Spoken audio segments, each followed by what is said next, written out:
Word. Well,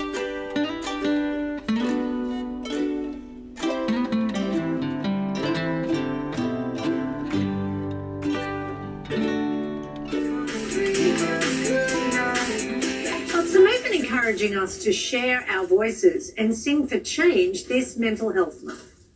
But if we are wise, we know the plans always to wrong. We are we. When you're strong, I'll be your friend. I'll help you carry on.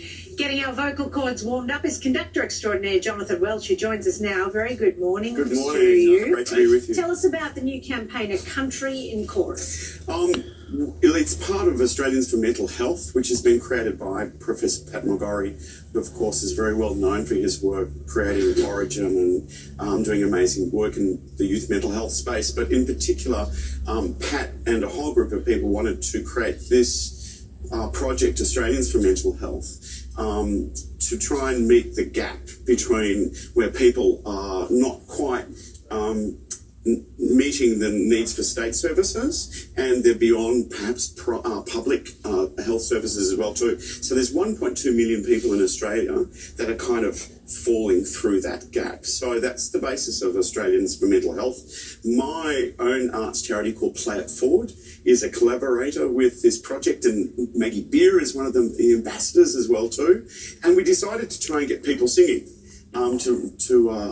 Because it's such a great leveler, and it brings everybody together, and it doesn't matter what your background is, everybody can share their voice together. And of course the work I've done over many years, creating Sydney Street Choir, in fact 22 years ago, and Choir of Hard Knocks, of course, who are well known through television as well too, are calling out for people in the country to record their own version of a really great classic, Lean on Me.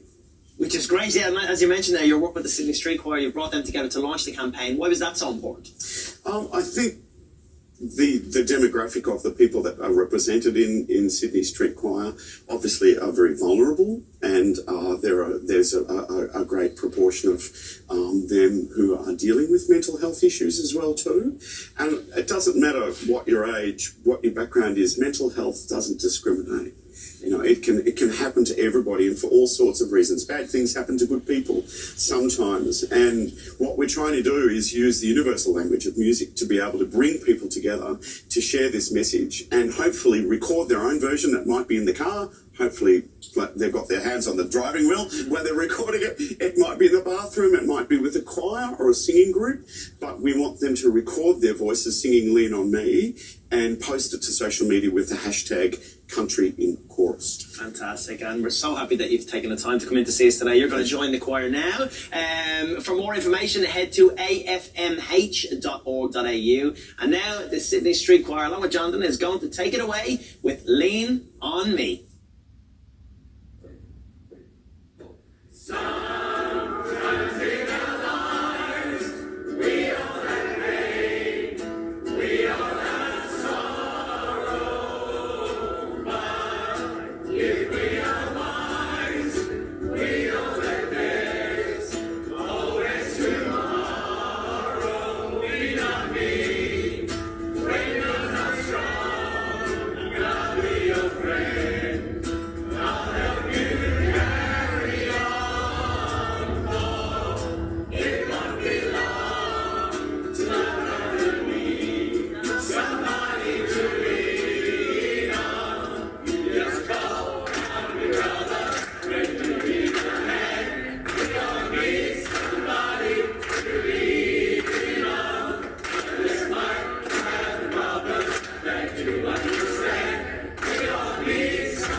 Thank you so much for being with us today. I hope to see you again tomorrow at 10. But right now it's time to check in with Ursula Hager for all the very latest with 10 News First Midday. Thank you, Tristan and Ange, and hello everyone. Here is what's making news this Monday, the 30th of October. Developing now, police arrest a man over the death of a woman in Bendigo, central Victoria. Our reporter is at the scene of the stabbing. Water polo coach Lily James honoured by students and staff at St Andrew's Cathedral School in Sydney after she was killed on the grounds. Israeli tanks sent into northern Gaza as airstrikes take their toll and the number of hostages reportedly rises. Cutting out phones from daycare centres, the push for a ban on tech to protect kids.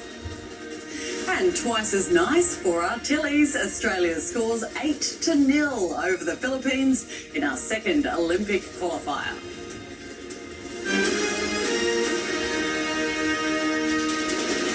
This is 10 News First Midday with Ursula Hager. Good afternoon. Beloved water polo coach Lily James is being honoured by students and staff as classes resume at St Andrew's Catholic School in Sydney.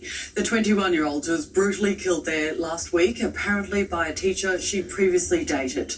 Her body was later found in the ocean off Vaucluse. Our reporter Keziah Dawn has more. Ursula, tributes have continued to flow here at St Andrew's Cathedral School this morning as students returned for the first time since Lily James, a well-loved water polo coach and former student, was found dead here on Thursday. Hundreds of flowers now lay at the entrance to the school, paintings, artworks, teddy bears and messages of love for Lily James. One card reading, "Those we love never truly leave us. They live forever in our hearts and memories." We've also heard the water polo team are signing a ball for Lily that will go on display here at the school. Before classes started, a special closed assembly was held in the cathedral of the school for all students. Counsellors and a small number of police are at the school today to offer support to students and teachers who might need it.